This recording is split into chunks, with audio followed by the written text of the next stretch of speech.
Mas, mboten nonton kula niki sing matur suwun kalih panjenengan. Dan jenengan iki masih muda.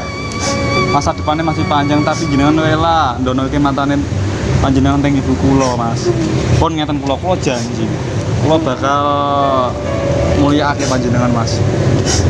Jenengan sampun maringi matane panjenengan teng ibu kula. Kok janji bakal ngrawat panjenengan ngantos sak sehat-sehate, Mas.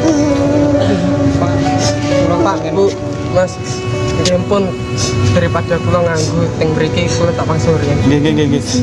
Pamit ya. Nggih. Kula pengen ngertos panjenengan kan sampun donor ke hotel. Kula Pak pengen ngertos Bapak Ibu panjenengan. Terus ngeten nggih, Pak.